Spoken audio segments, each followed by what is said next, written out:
Excuse me. I was just wondering, are you gonna have the ball game on Sports Channel tonight? Yeah. Great. You like baseball?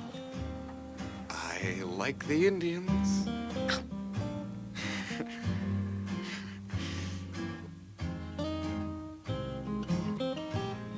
Sports Channel, bringing you the teams that bring us together. Backhanded by Vizquel, throws to second one. Bayerga's relay. Double play! Sports Radio WKNR. Albert Bell, the first man in baseball history. It's been a great year. WKNR says, thanks, Tribe. You've done Cleveland proud. It was a tough series, but losing doesn't mean you're out with us. You're our team. We're your Indians radio station. Let's get ready to rumble! Wow! Touch of all time. Jose Mesa took it to the limit. Oh, good hustle by Carlos Bayerga. Base hit. Eddie Murray has reached 3,000. Look at that play. Will you look at it? Do you believe these guys? Channel 43, the home of Cleveland Indians baseball.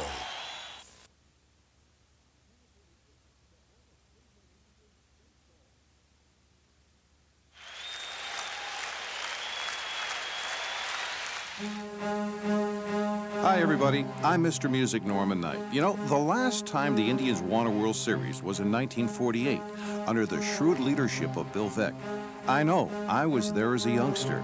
The last time they won a pennant, or their division for that matter, was in 1954 when they won an American League record 111 games. But mistakes by the lake became routine in the 41 years that followed. 4 decades of frustration for the Tribe and their loyal fans. A comedy of errors that had no one in Cleveland laughing. Was there an evil spirit haunting Municipal Stadium created by a curse cast by former manager Bobby Bragan? Or from the trade of Rocky Calavito? Nah.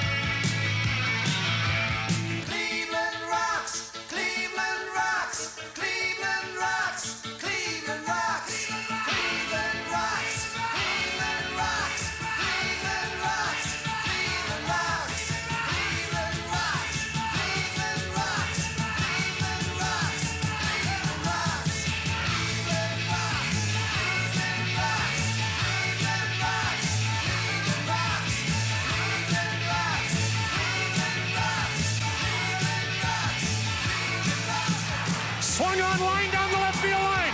Base hit. Swing on this, strike three, the game's over. The Indians win it, lead it 2 in the 10th. Lofton, this ball makes a running catch. It goes, it's gone, home run. Bayerga diving to his right, gloves, goes to second one. Vizquel leaping, throws to first, double play. On the track in front of the wall, leaps up, makes the catch. Indian fans have waited 41 years. And the Cleveland Indians are in the World Series. You guys haven't seen nothing yet. Cleveland rocks. The story of the 1995 Indians.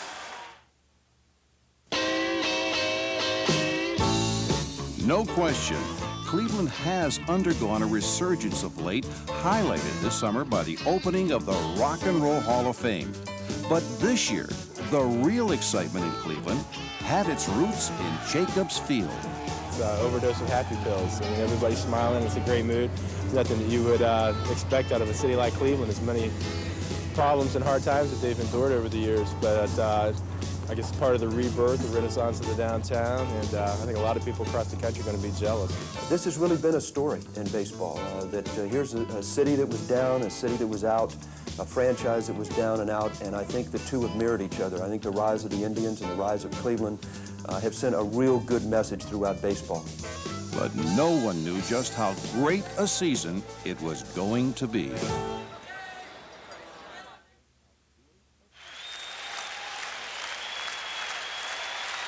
Hi, everybody. Spring training 1995 had ace pitcher Dennis Martinez back in the fold. There's the Indians. To complement Martinez, the Indians acquired a bulldog from the Dodgers, Oral Hershiser, a master of postseason play and happy to be in Cleveland. When I saw the facility, when I came here to tour here, I go, I want to play here. When I knew about the city of Cleveland and the great people that live here, I said, this is a good fit. Family, franchise, and runs. Kenny Lofton liked the mix of youth and experience, especially when the Indians picked up Dave Winfield. We got Dave over here because last year we brought Eddie and we made him young again. We put some youth in him. So now we bring Dave over here to help put some youth in him. This will either work or kill me, one or the other. That's what they do on MTV, huh? And then he does this, like me on the what's that movie? Wipe on, wipe off, wipe on. Where do you get this from? Albert Bell put up some impressive numbers in '94, and he was modestly ambitious heading into '95. Well, I expect for myself to be healthy where I can go out and play every day. And I know if I'm out there every day, I got a chance to hit 30 homers, driving 100 RBIs. I believe that we have the tool, we have the talent, we have the team that to win this year. And I think we're looking forward and we're going to do it.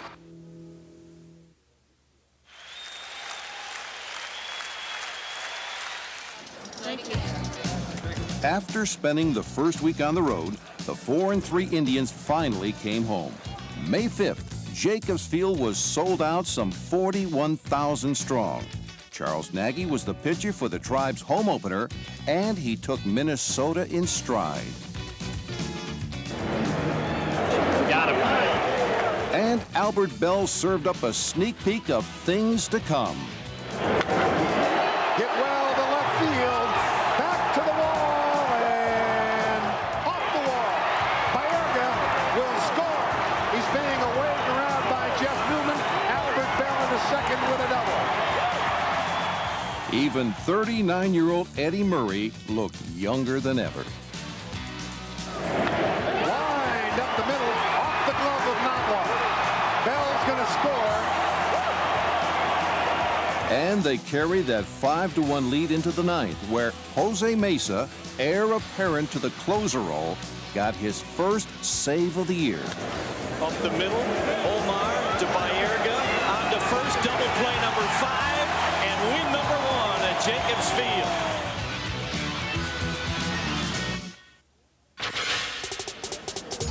2 days later, the Tribe began a memorable 5-game stretch of May Madness, during which they twice made history.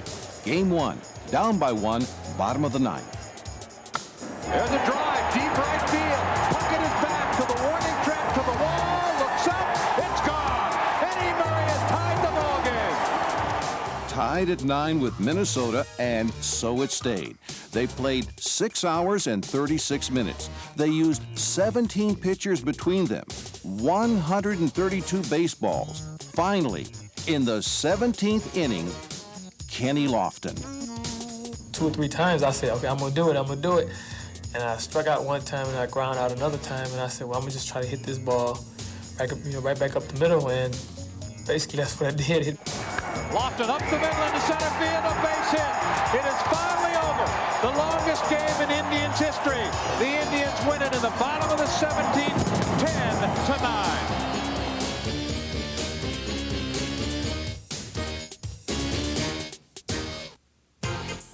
2 nights later, the next historic stretch began with Lofton. Lofton with a drive to right center field. The ball is up and gone. Kenny Lofton begins the ball game with his first home run of 1995. They say hitting is contagious. If so, Cleveland had the flu. There's a drive to deep right. If it stays fair, it's gone. 3-0 Indians. There's a high fly, deep right field, grand slam. Oh, wow. 8 runs before making an out to tie a major league record. But the Tribe was just starting to flex its muscle. And on May 10th, the Indians took over first and never looked back. It seemed like Cleveland just kept getting stronger with another incredible streak in late May. There's a drive in the gap. That'll be extra bases. Fastball hit high, deep to left field. Oh, boy, he killed it. The Cleveland Indians come back from a 6-0 deficit. They win it 7-6. There is something magical. They've had so many come from behind wins, and I've never in my entire life seen or played with a team that hit so many home runs to end the game. Long drive, deep right field. Back to the wall. It's gone. Home run, Sorrento. The Indians win. Unbelievable. The magic's back. The magic is back at Jacobs Field. It's like New Year's Eve. When we win a ball game, it's an exciting time right now, and I think this city deserves it. They've waited so long for this, and I think it's very positive to see this city do well. That's why this city is the best baseball city in baseball.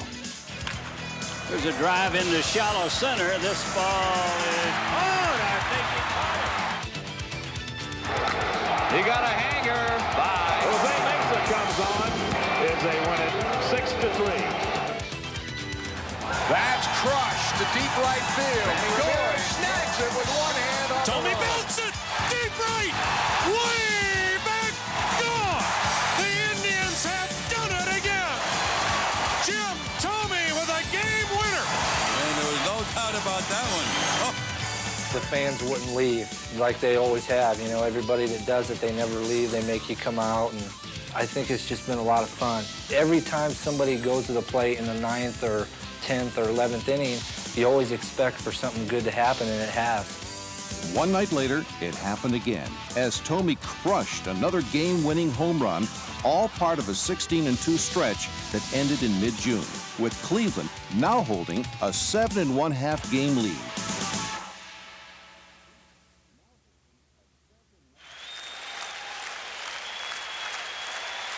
Welcome back to the All Sports Muckers Kenny's Kids press conference. It's time for questions from the audience, so Kenny, take it away. We have a question over here. What is it like playing in the major leagues? It's fun. It's fun out there playing out there. We're here in Cleveland. It's real fun now because the fans are very excited at what's going on, and I'm having a good time. Good times for a great ball player, the man who sets the table, Kenny Lofton. Simply put, there isn't a better leadoff hitter in baseball today. They want me to be the catalyst, the guy who starts things, and that's what I try to do, is to try to get on base, win and whenever I can and however I can. Despite missing more than 25 games to injury, Kenny hit .310 this year with 149 hits. He hit .382 with runners in scoring position and drove in 53 runs. And he led the American League in triples with 13. Lofton's got himself yet another triple. But for all his offense, Kenny may be best known for his glove work. Easily one of the best center fielders in baseball. I guess my role is just basically in the outfield is to try to cover as much ground as I can and control the outfield, because the center fielder is the captain out there, and try to go out there and do my job in the outfield. What sets him apart from the rest is his speed. Well, they come to expect plays like that from Kenny Lofton. Kenny Lofton has tremendous acceleration. He saw this ball taking off for the gap, and look at the concentration. His eyes are focused right on the ball. He leaps and makes a fine running catch. I really think Kenny Lofton might be the most exciting player in the American League. Oh, one more thing. He steals bases, lots of them. He led the American League 3 straight years and was the odds-on favorite to make it 4. He's the Indians' chief, Kenny Lofton.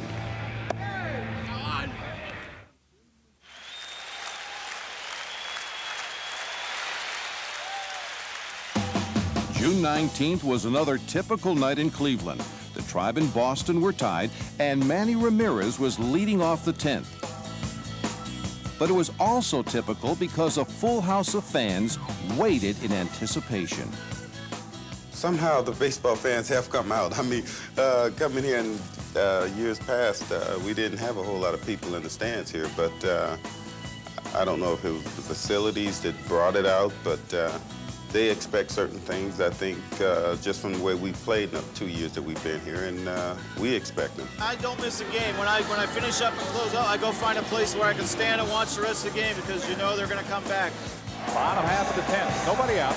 3-3 ball game. Well hit to right center field. Back is Tinsley to the warning track, to the wall. It's gone. Home run, and the Indians win. The magic is still here at Jacobs Field. It is a magic place for them. When you have a big crowd, and there are always big crowds here at Jacobs Field, it pumps up the ball players. It makes the adrenaline flow. And, you know, the fans don't leave. They stay. They get on their feet in the 8th and 9th inning. And the fans have come to expect that these fellas are going to come through. They're very special because they've rooted for a loser for a long, long time. And they have a lot of pinned-up frustration. You understand? 41 years, man. Before I was born. I always remember that the Cleveland fans were there when we lost, and now they're here when we're winning, and that's the special thing about them. 41 years were due. These fans anticipate events. They anticipate Mesa coming out of the bullpen to close the door. They anticipate Bell hitting a home run. They anticipate a 9th inning comeback. And when they do that, they show faith in the club, and then they inspire the guys to perform. They actually are calling the performance out of the guys' bodies. That's a good one right there. That's going to be used. I told these guys. One day later, on June 20th, Cleveland reached 1 million fans, faster than at any time in club history.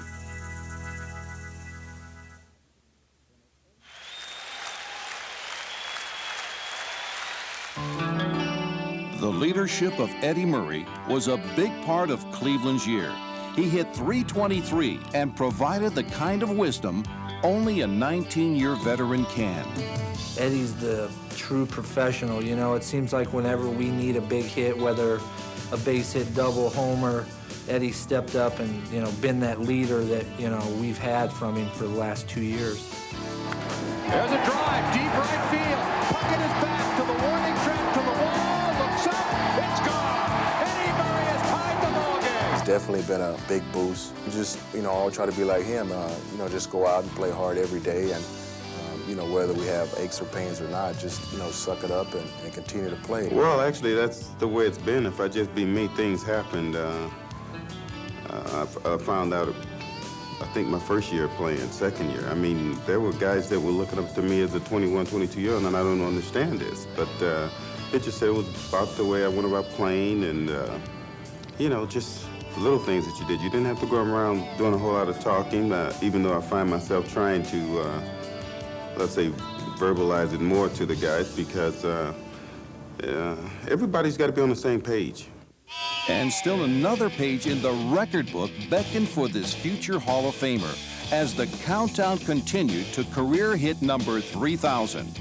On June 30th in Minnesota, the magic moment arrived. Hit. Base hit. Eddie Murray has reached 3,000 on a no-out single here in the 6th inning, and here comes the entire ball club out of the dugout to congratulate Eddie Murray. As Eddie Murray becomes the 20th man in baseball history to join the exclusive 3,000 hit club. To me right now, and it's just a number. I hope to continue. I don't put a whole lot of emphasis on numbers, and I've never looked at 3,000 as a goal right there. So, you know, right now, once I'm done playing, I'm sure I will sit back and go, wow, probably. It's something that I think I'll cherish for the rest of my life just because I was on deck and I had the best seat in the house. There's only been 20, 21 guys in the history of Major League Baseball to have done it. It's absolutely amazing. Another veteran leader who time seemingly forgot, Dennis Martinez, just the kind of pitcher Cleveland was looking for. When we wanted to add free agents to our ball club, we went for ability. Obviously, a starting pitcher like Dennis Martinez, we felt would be a guy that was going to pull down a lot of innings for us, was going to give us a lot of innings. He was a #1 starter, a guy you could trust in big games. In his second year with Cleveland, Dennis posted an 8-0 record before the All-Star break. Not bad for a granddad. He has tremendous command of his pitches. He has tremendous location with his pitches. Still has an average fastball, which is better than a lot of people in the big leagues have. He's got a variety of pitches, and he understands hitters and how to get them out. Ground ball to second. Espinosa tags a runner, throws to first, and that's the ball game. And El Presidente has done it. And baseball's active win leader with 231 did it good enough to land in his 4th All-Star game. The 62nd All-Star Classic took place in Arlington, Texas, where Manny Ramirez joined Martinez, Carlos Baerga, Lofton, Mesa, and Bell. But Bell peeled off from the group in the home run hitting contest. Oh, he's gonna crush him today. Yeah, yeah, he locked in. Upper deck, get up there, window. Oh, hey, B.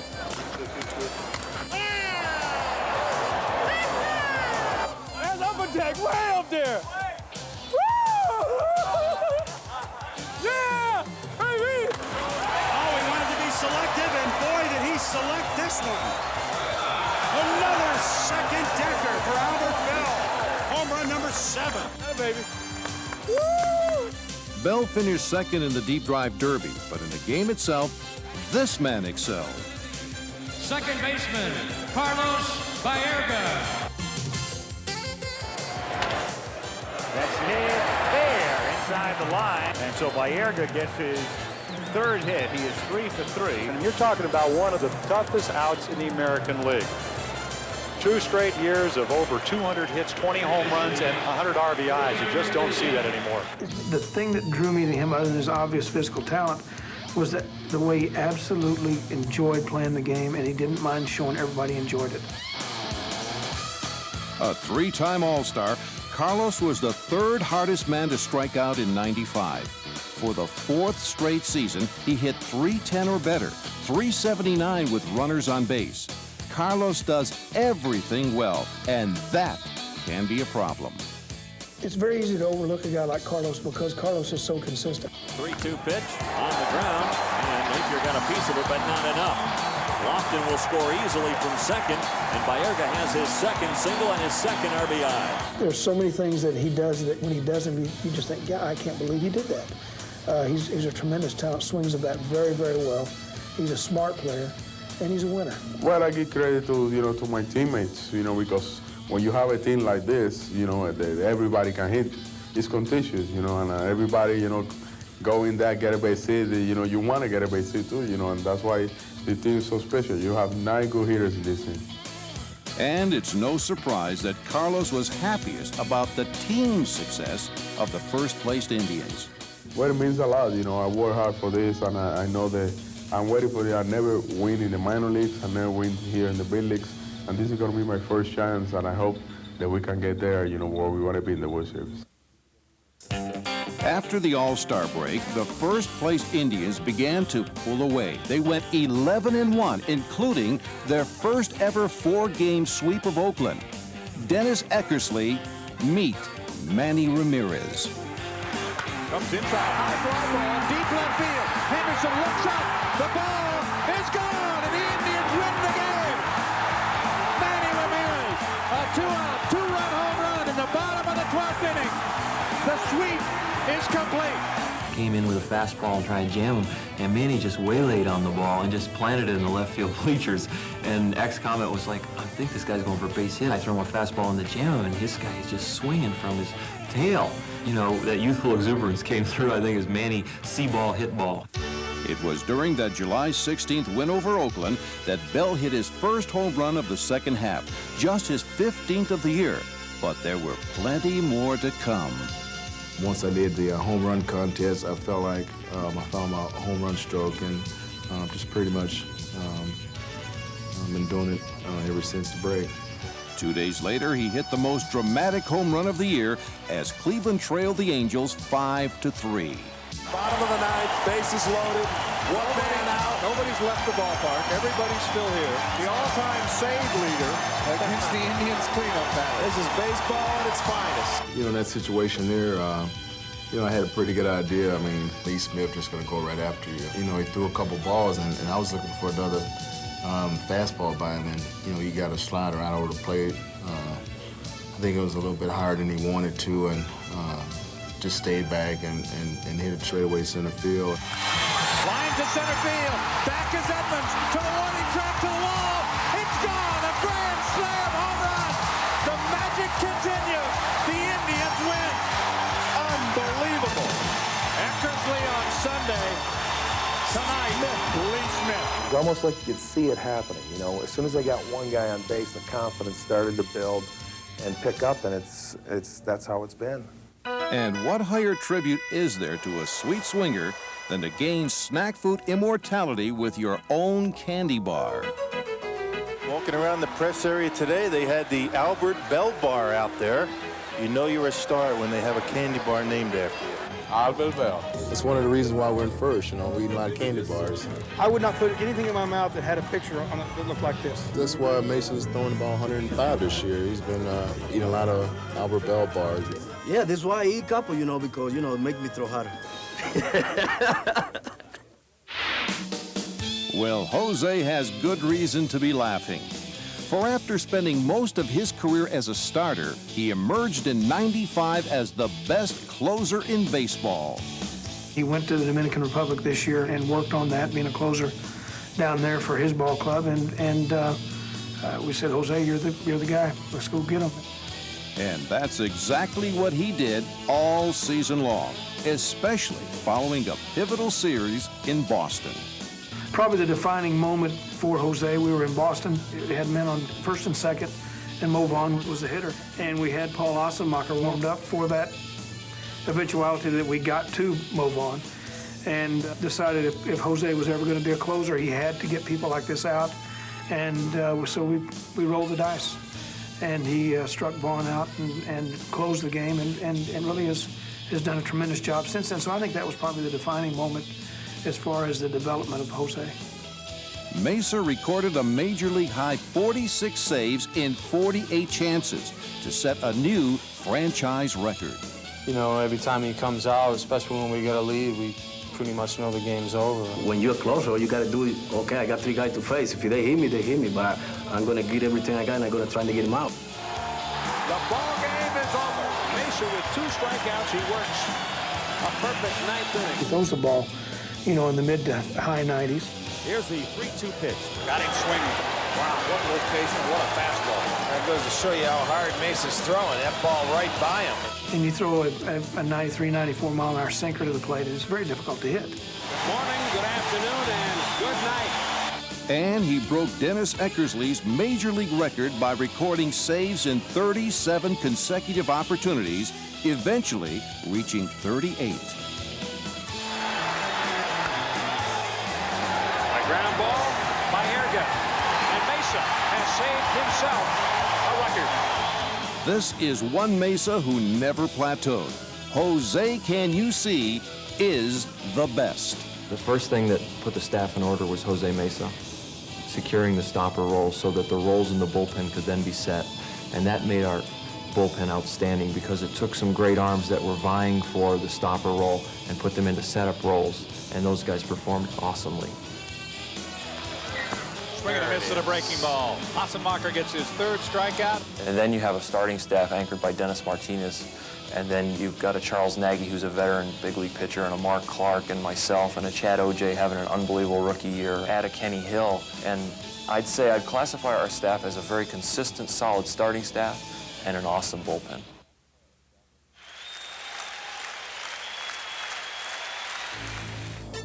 In a year where they'd go on to record 51 come-from-behind victories and win 28 in their last at-bat, it was clear that Cleveland may have been down, but they were never out. We don't just lay down. We feel like we can win every game. Murray with a deep drive to right. This ball is gone.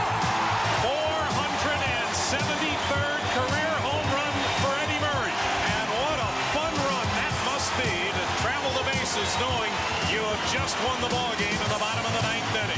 Well, the explosion of this baseball team offensively is anytime, any moment. So we're never out of a baseball game.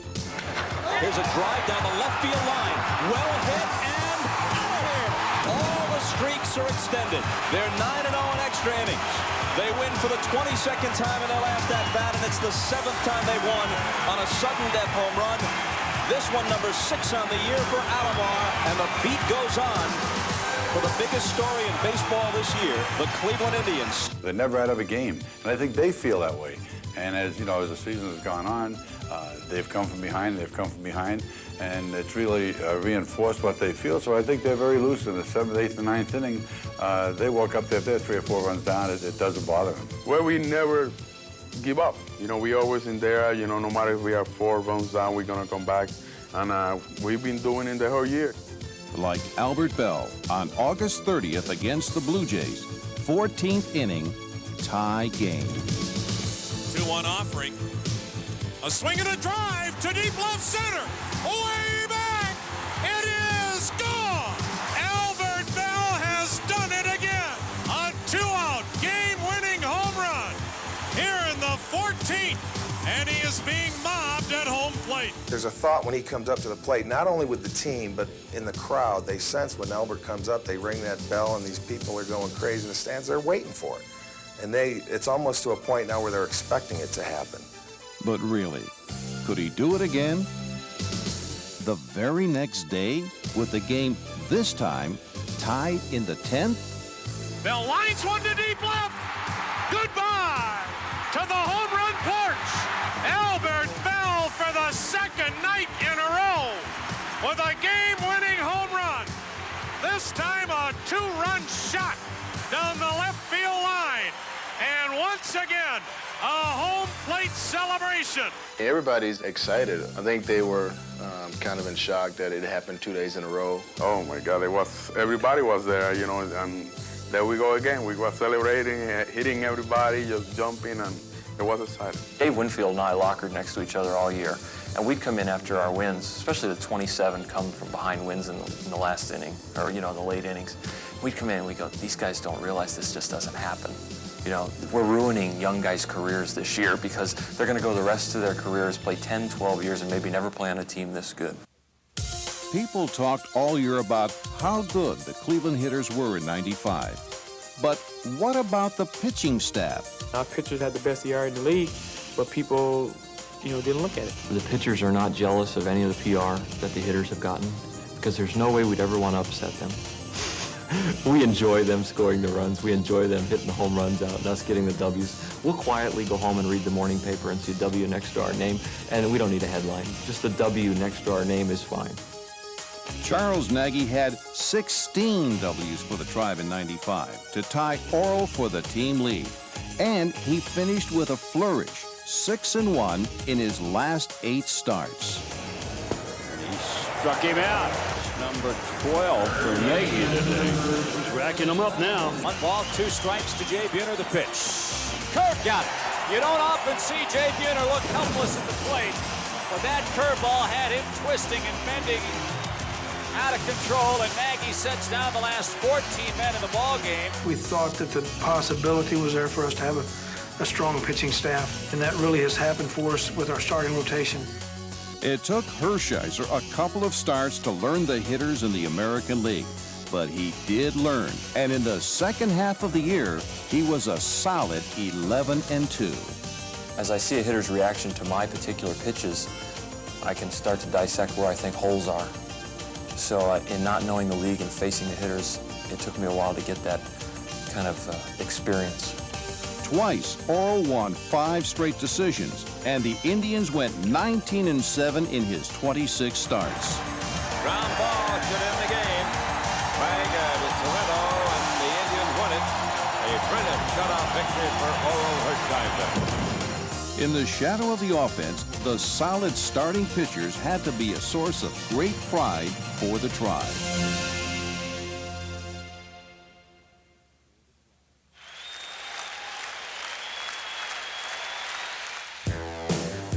Cleveland Cleveland's success coincided quite nicely with the September opening of the Rock and Roll Hall of Fame. So both Paul Sorrento and Wayne Kirby agreed to take us on a little tour. What kind of music you listen to? R&B. Yeah? Well, we got some stuff over here you might like. We'll start here. These are called influence booths. The whole section's called The Beat Goes On. Now, here's what you can do if you want to hear the Muddy Waters influence. Yeah, he's got Eddie Murray's hair. Little quote about it. Don't want to beat you, Kirk. Don't want to beat you. That's a Chuck Berry suit. Chuck Berry? Yeah. That look like one of Carlos Baega's outfit on the West Coast trip. And this is Peter Lavenger collected thousands of drumsticks from the concerts that he's been to, and this is just a selection of some of them. That's a fan? Yeah, a fan collected all those from concerts he went to. Got them signed by the people, by the drummer. Wow. That looks like the bat I've been swinging lately. That's how big it feels. At least you're swinging one. This is where we get all the free T-shirts and CDs and sweet stuff. lids. I like them. They're like me. This is where we work them right here. Just take what you want. Actually, that's pretty neat. All right, so we're just supposed to put this on this Albert Bell credit card that we have up front? Yeah, right, exactly. Great. Thanks, guys.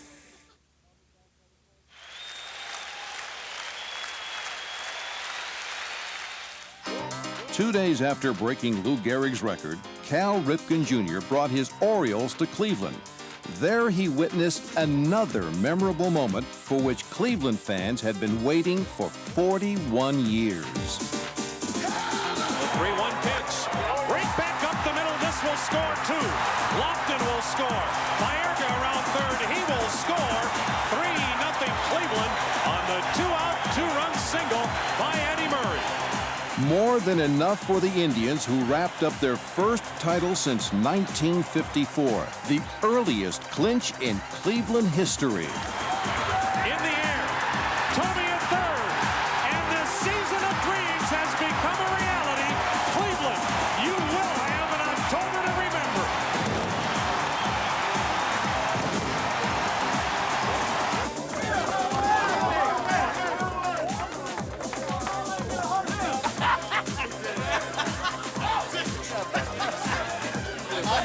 I can't see. The ball is in my eyes. This is how we do it. And on Friday night, and we do it so happy. Look at the chemistry here, and it's a wild bunch. I mean, you know, the best way I can describe it is we got semi-nuts, regular nuts, and just, you know, I mean, really, it's a group, and you look at it, people come in from the outside and they look at us, but we do fine. Besides having a great ball team, I think we have a great friendship. Everybody just know each other really well. You know, we go out together, we have dinner together, and that's really shows you the character of the team. We have a good, camaraderie of guys who feels comfortable with each other and feel we can say or do anything to each other in the clubhouse. Yeah, I think you're one of the driest ones.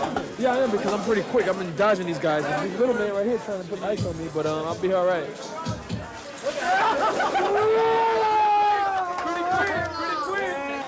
Oh my God, that's unbelievable. It's a great feeling, you know. I've been here for 6 years. I know these people waiting for a long time, and I think it's a gift for them. You know, we do the best we can. We play here. We come back here and next day try to win every day, and it's a great feeling. We want to go all the way. Now we got 3 more steps to go. Just how good was Cleveland's offense in 1995? Well, consider this. There were 8 300 hitters in the starting lineup. Guys like Manny Ramirez, a first-round draft pick in 1991, who hit 308 in 95. Well, we got to come for the Manny. Manny's a great hitter. He's going to be a great hitter for a long time. He's a good hitter. He's a very patient hitter, and he has a chance to be as good as there ever has been in this game, I believe. 13th round pick Jim Tomey hit 314 at the plate, where he likes to make a point. It's just, it relaxes me. If you stand up and you're hitting and you're tense and you just stand there, and you know how tight you get? Well, what that does, it relaxes all the muscles in my arms and my upper body, and it just relaxes me when I come back. That's why I do it. Back goes Hosey, still going back on the track, at the wall. It's gone, a home run over the center field barrier. And And that went over the 19-foot part of the wall. Catcher Sandy Alomar also joined the 300 club in '95 and hit .588 in his last 5 games to do so. It was that kind of team. We got a lot of guys that are very talented that swing the bat well, and it's contagious. Omar Vizquel did not hit 300, though he did have 144 hits. He also hit 6 home runs and had 29 stolen bases. But what made Omar so valuable was his play in the field. Fact is, there isn't a better shortstop in baseball. When we step on the field, I just want to be part of the defensive part of the game. You want to have the ball hit to you all the time, and that's when your job get easier. You know, you don't have to think that much about situations and stuff like that. It just becomes like a routine every day. Bouncing ball up the middle. Omar Vizquel. He gloves. He spins 360 and got it. On it, ball shortstop, backhanded by Vizquel. Bobbles it, throws, gets him. And a leaping catch this time by Vizquel. Could be 2. Barehanded by Vizquel. Double play. Vizquel vacuums and gets him. Vizquel, terrific play for the out at second. You know, I just love it so much right now. I want to stick around in Cleveland. We have one of the best teams in the American League, and we got a great place to play. We got one of the greatest teams, and you know, I really enjoy being here.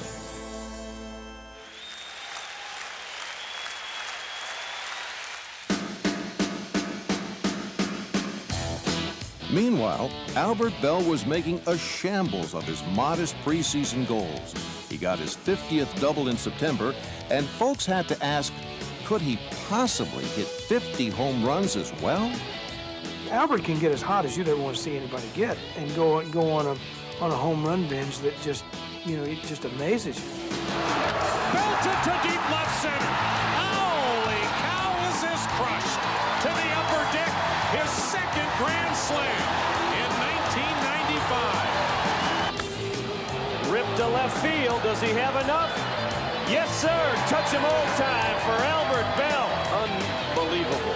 Beyond unbelievable. As far as Albert, I think Albert's probably one of the most focused and consistent players I've ever played with. That ball is tattooed way back in the highway. Bell, who had 14 home runs at the All-Star break, hit 17 in September to tie Babe Ruth's Major League record for that month. That's a lot of home runs hit in 1 year. He did it in 1 month, but I don't think anything that Albert does should surprise anybody because he has that strength. He's a good athlete, and he has the intelligence to do it. And when it all comes together, it's a real special thing to watch. When Albert's on, he's on, and we had that feel when he started hitting his home runs. You know, it was like nothing, no one could stop him. And it was great to just see him stay focused as he was when it came down to him hitting those 50 home runs, because it was like what he had 10 to go with maybe 2 weeks ago, and that's kind of tough to hit 10 home runs in 2 weeks. On the second to last day of the season, he did it. Swing and a drive, deep left, way back, gone. Albert Bell, the first man in baseball history with 50 home runs, 50 doubles, and what a joyous jogger on the bases for Albert Bell. 31 home runs in August and September. An unbelievable year for Albert Bell. With 5 games to go, Cleveland had 95 wins. They won their next 4. Could they win 100? Late in the season, when we clean the division, we say, well, we got a shot to win 100 ball games, so let's see if we can do it. You know, we started to realize that the playoffs were getting really close, and, you know, we have to be playing for something here, and why not play for 100 games? I think that was a pretty good goal for us.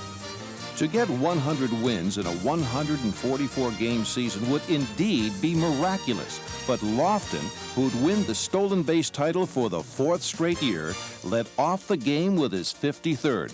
And the big bats then took over. Carlo, good drop in center field, and does a base hit. Lofton scores. They'll hold Vizquel 1-0 Indians. 3-1 pitch lined into right center field, a base hit. Vizquel scores. Espinosa scores. Albert Bell on his way to third. It's 3-0 Indians. Still nobody out. The Tribe scored 6 in the first and built a 17-7 lead. Was there ever any doubt? Fly ball left field. Burnett's coming over. They've done it. 100 wins for the Indians in 1995. It couldn't have been a more perfect regular season, and it couldn't have been done without the loyal fans of Cleveland. 2,842,725, a franchise record. You know, it's been a Cinderella story for us, and you know, to end this season, you know, with the 50 homers and then go into the playoffs and win a World Series would be even better.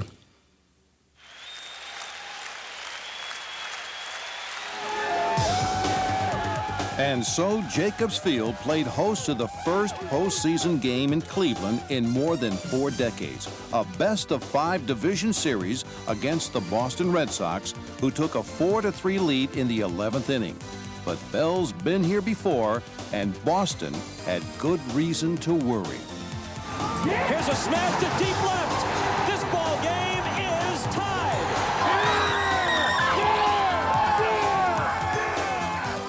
Then in the third, it took Oral Hershiser half that time to throw 7 shutout innings against Boston the following day. Oral's 3-hit performance set the stage for Senior Slam. And Jose preserved the 4-0 lead with a 1-2-3 ninth. The Indians are up 2-0 as they win a vote at Jacobs Field. The series moved to Boston, and Jim Thome moved to adjourn. Pulled down the right field line, hooking. Fair ball and a home run for Jim Thome. Cleveland is quickly up 2-0. The Red Sox and their long-suffering fans never had a chance as the Cleveland carnage continued, and from every corner of the lineup. 8 runs by the 6th. Meanwhile, the Cleveland pitchers held Mo Vaughn and Jose Canseco hitless in the series, 0 for 27. The final score was 8-2 as Cleveland celebrated its first ever trip to the League Championship Series. I'm enjoying this one, but I think this locker room is pretty subdued because it has a mission, and it realizes that we really haven't won anything yet, that we've gotten over the hump of dealing with playoff pressure, and we performed under it, and now we have to go to the next level. That next level took the Indians to Seattle, where the Mariners had just played an emotional series with the Yankees. Seattle fans were psyched, but the Indians might have been psyched out by rookie pitcher Bob Wolcott, who walked the bases loaded in the first, then somehow, someway, escaped. Thome drives one, beautiful stop by Cora, he's got him! They're out of it, the kid does it! Wolcott's magic act proved to be the difference as Seattle won 3-2. We let him off the hook in the first inning, and that was it. Point taken. So in Game 2, the Bulldog never gave the Mariners a chance, pitching 8 innings of 1-run, 4-hit baseball. And Manny Ramirez got 4 hits by himself, including 2 home runs. Going back, and he'll watch it sail out over the wall for Ramirez's second home run of this game. He is perfect. Cleveland won 5-2, and now was heading home. Anytime you can go into another team's place, especially this time of the season, and you can come out of it with a split, going back home is very important. We had to fight for everything we could get while we're here, so we'll take what we got and go. And with no reservations, the city was waiting, hot with pennant fever. Go time in Cleveland. #1, baby, #1. It was a momentous occasion for Cleveland fans and for the Indians themselves. But they'd have to beat the best, and Randy Johnson was on fire.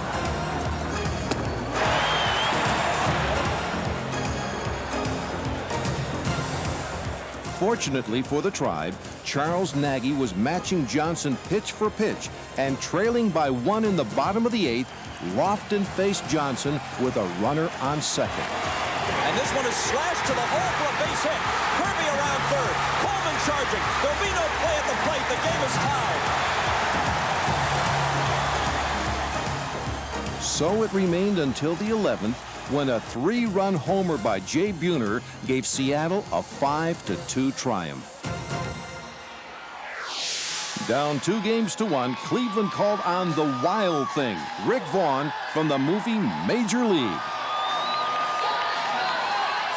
Cleveland was inspired and went on the attack in the first inning. And he hits a high drive deep right center. Away back. It is gone. 3-0 Tribe on the Murray Blast.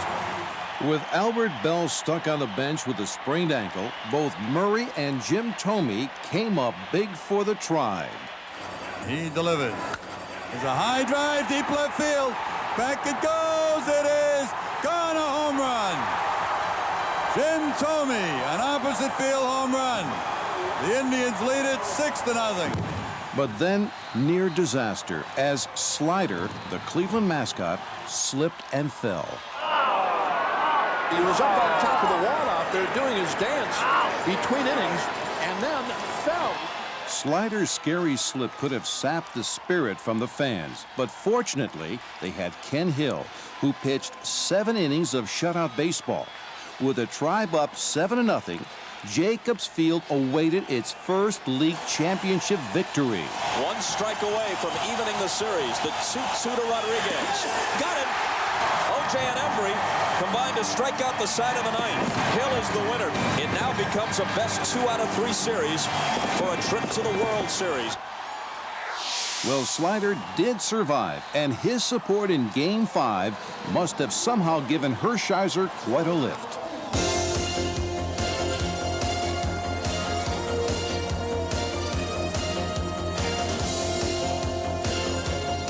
Now the 1-2. Got him.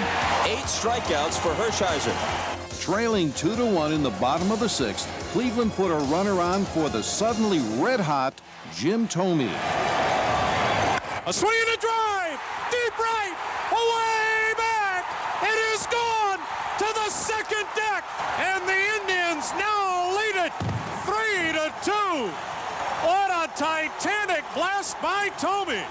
Though Seattle threatened in the 7th and 8th, the Cleveland bullpen persevered, and the Tribe won Game 5, 3-2. 3-2 delivery. Fly ball, deep center field. Back goes Lofton, still going back. On the track, he makes the catch. The game is over. And the Indians are 1 victory away from the pennant in the American League. Back to Seattle for the critical Game 6. Cleveland turned to El Presidente for a line score item veto of the Mariners' big bats. Seattle countered with the big unit, Randy Johnson, and they both pitched scoreless ball until the 5th, when Lofton hit away. And he hangs in and slashes one to left for a hit. Could be a play at the plate. They're waving Espinosa home. Coleman's throw is not in time. The Indians have the lead on Johnson and the Mariners. They held that lead into the 8th before getting another boost from Lofton. He gets this bunt down. It's a hard one, though, and Johnson disdains the play at third base and then can't get him at first. Runners at the corners with nobody out. The Tribe had found a crack in Johnson's armor. Seattle would be doomed by Kenny Lofton's speed. It gets away.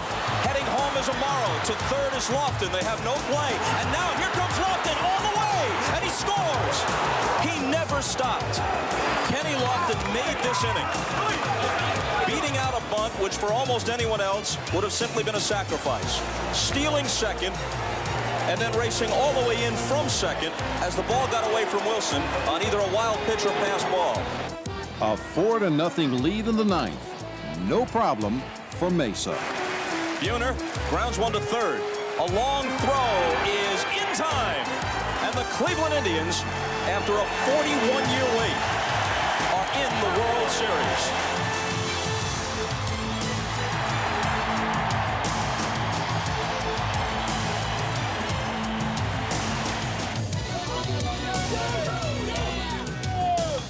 Feeling great. day. I didn't know what to do, go hug Kenny Lofton or hug Carlos or go to the mound. You know, I just look up in the sky and say, thank you, God, for the opportunity you gave us to be where we are right now. And thank you because everybody's healthy and everybody can be in the World Series.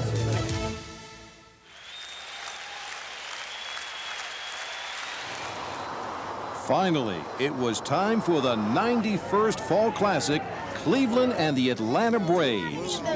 Programs, World Series programs. Get them while I got them.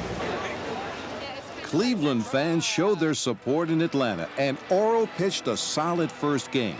But Greg Maddux crafted a masterful two-hitter as Atlanta took Game 1, 3-2. They also won the second game when Javier Lopez snapped a 2-2 tie. 4-3 was the Game 2 final, but the Indians had 3 at Jacobs Field on the horizon. I think everyone's glad that we're going home. Now we can see how really good we are when we go there and play them here. The World Series back in Cleveland, a city in love with its tribe. 41 long years had passed, and the past was now forgotten. Oh, it's unbelievable. I never thought this would ever happen in my lifetime. It's nice to be here. In fact, my dad had tickets to the Game 5 of the 54 series and didn't get to go, so this is really special to be here with him tonight. We're at home. We're at Jacobs Field. This is where the magic is, and it's going to happen right here. Indian fans were more than ready for Game 3, and the Tribe took a 5-3 lead into the 8th. Then, in the top half, the unthinkable happened. The 1-0 pitch is hammered into left center field. It gets down for a base hit. The Braves have taken the lead. Oh, what is Undaunted, the Cleveland fans kept up a brave face. They'd come back to win here 50 times in '95.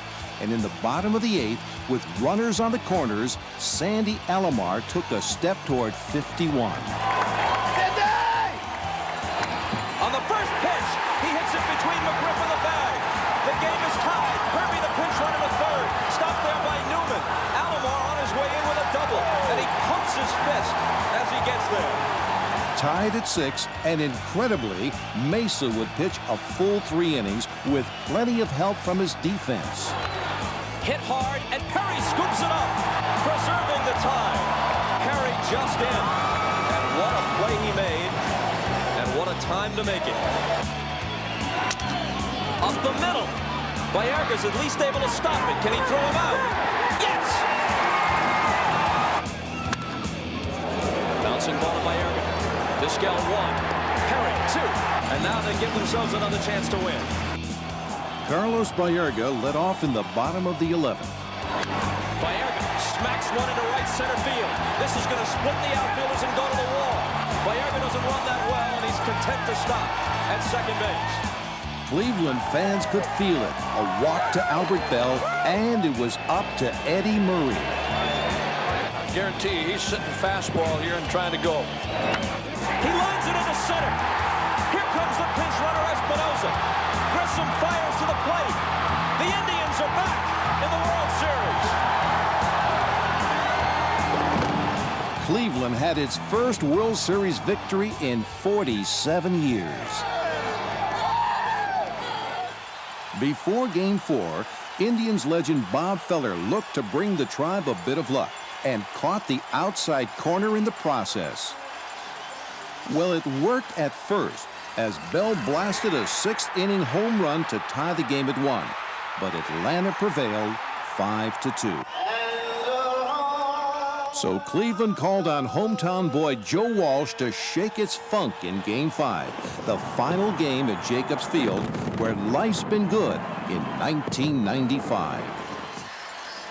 The first pitch came from Columbia, the Space Shuttle Columbia, and touched down perfectly in center field. Cleveland rocked like never before. It was now or never. All this and the mighty Maddux on the mound. But Maddux walked Vizquel with 1 out in the first, and Bell gave every indication that tonight belonged to the Tribe. And he hits it in the air down the right field line and into the corner, and just like last night, gone. Same spot.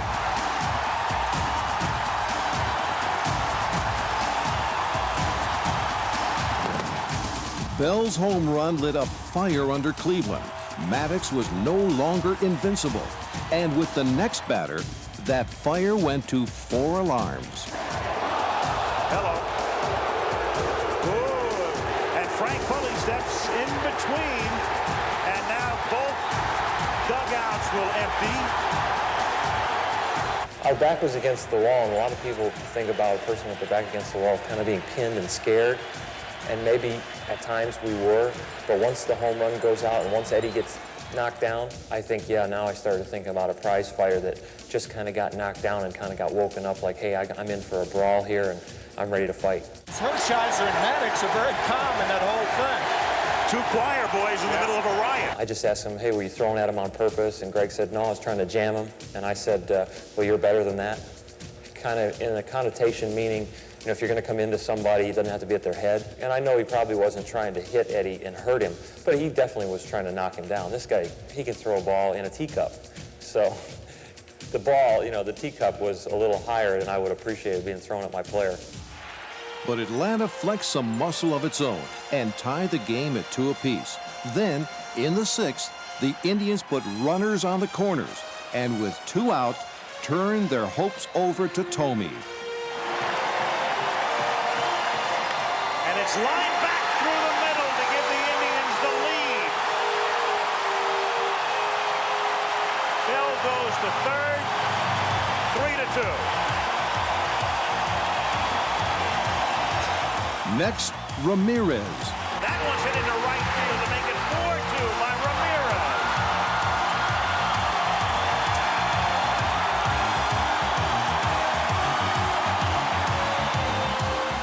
He'd lost just 2 games all season, but Greg Maddox had never pitched at Jacobs Field.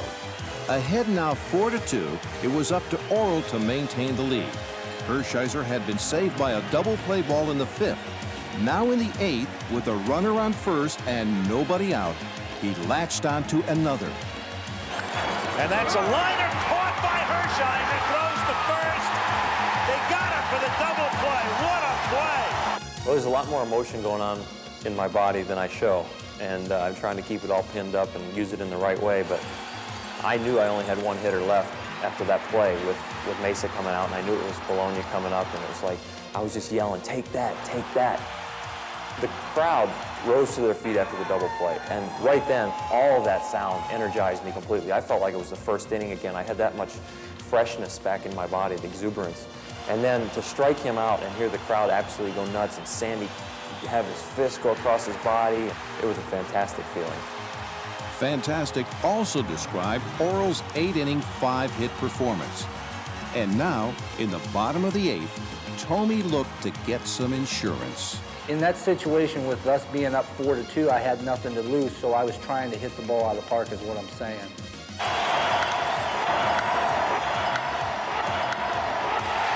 To deep center field where it's 405 and gone. When I got in the dugout, then I thought, man, you know, I just hit a home run in the World Series and I hit a bomb. To do something that helps your team win is just a special, special feeling. Very special, as Ryan Klesko blasted a 2-run homer with 2 out in the 9th. But Mesa held the 5-4 lead. Back to Georgia.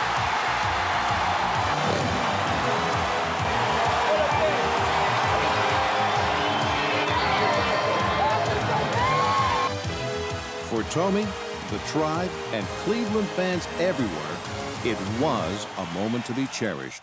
For when the series did move back to Georgia, Tom Glavine was waiting with a 1-hit masterpiece, a 1-0 victory. Dave Justice accounting for the game's only run. But for the sensational Omar Vizquel and all the Indians who performed so heroically for 159 games in 1995, it was a year of wondrous achievements.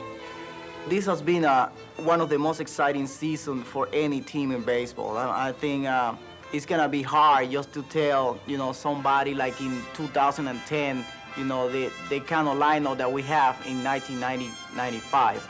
These guys are able to do really weird stuff, and You know, just coming back from behind, like I don't know how many games we did, 20-some games or something like that, winning the game in the last at-bat. It has been just an unbelievable season for me or for my teammates. I don't think anybody on this team can forget what kind of talent and what kind of team we have this 1995 season. And when the Indians returned to Cleveland, proud owners of their first pennant in 41 years, they were greeted at the airport by an outpouring of love, followed by a traditional parade and a fantastic rally, all from fans who wanted them to know just what a special year it really was.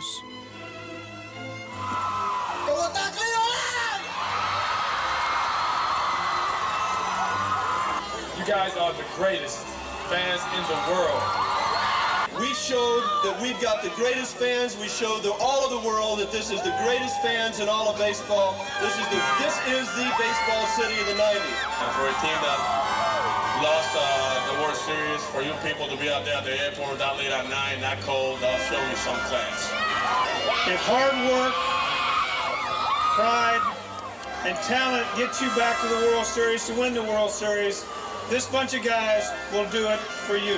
We gave you our hearts, our intensity, our desires on that field, and we laid it all on the field, and you gave it back, and we thank you very, very much.